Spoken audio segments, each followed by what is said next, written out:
Hi అండి. మరి classes అంటే ఇప్పుడు ఒక క్లాసు 2 క్లాసులు అయిపోయినాయి. ఒక కదండి, మళ్ళీ ఇప్పుడు 3rd క్లాస్. కాబట్టి నేను ఏం చెప్తున్నానంటే, ఇప్పుడు డాక్టర్ సర్వేపల్లి రాధాకృష్ణన్ గారి యొక్క బాల్యం చూద్దామండి. అయితే బాల్యము అని అంటే ఏంటి?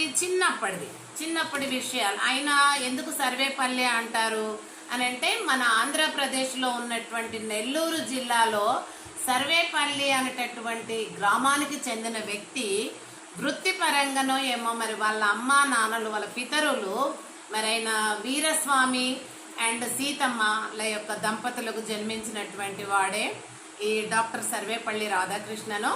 మరి అక్కడ మద్రాస్ దగ్గర తిరుత్తరి అనేటటువంటి గ్రామం లోపల ఈయన 1888 మరి సెప్టెంబర్ 5వ తేదీన జన్మించినటువంటి మహా వ్యక్తి. మరి ఈయన చిన్నప్పుడు ఎక్కడ 16వ ఏటనే, ఆ రోజుల్లో బాల్య వివాహాలు ఉండే కదండి. బాల్య వివాహాలు చిన్నగా ఉన్నప్పుడే పెళ్ళిళ్ళు చేసేవారు. ఇంకా ఆడపిల్లలకైతే మరి 5-10 ఏళ్ళకి చేసేది. ఈయన మగపిల్లోడు కాబట్టి 16 ఏళ్ళకే ఈయనకు శివకామమ్మ అనేటటువంటి ఆమెతో పెళ్లి చేయడం జరిగింది. తల్లిదండ్రులు మరి వారికి కూడా మరి యవన దశ లోపల మంచిగా 5 కుమార్తెలు 1 కుమారుడు జన్మించాడండి.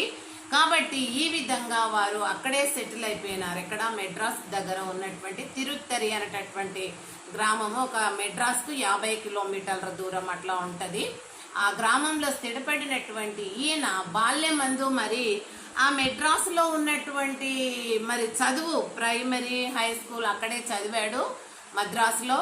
దాని తర్వాత బిఏ చేశాడు అక్కడ డిగ్రీ కాలేజీలో. మరి అది అయిపోయినాక మళ్ళా బిఎడ్ కూడా చేశాడండి. బిఏ తర్వాత బిఎడ్ చేసి అప్పుడు ఈ యొక్క ఉపాధ్యాయ వృత్తిని చేపట్టినాడు అనమాట. కాబట్టి ఈ ఉపాధ్యాయ వృత్తి అంటే ఆయన లైఫ్లో ఒకసారి ఉపన్యాసంలో చెప్పాడు ఏమనంటే, నాకు అన్ని వృత్తుల కంటే ఉపాధ్యాయ వృత్తిని నేను మరువలేను, అది నా సేవను దేశానికి అంకితం చేశాను, అంత గొప్ప వృత్తి ఉపాధ్యాయ వృత్తి అని ఆయన చెప్పాడు. చూడండి, మనమందరము మరి పోస్ట్లో ఇప్పుడు సర్వీస్లో ఉన్నవాళ్ళు కావచ్చు, నాలాగా రిటైర్డ్ అయిన వాళ్ళు కావచ్చు, ఇంకా అందరూ కూడా మరి ఎంత గౌరవనీయమైనటువంటి పదవి కదండి.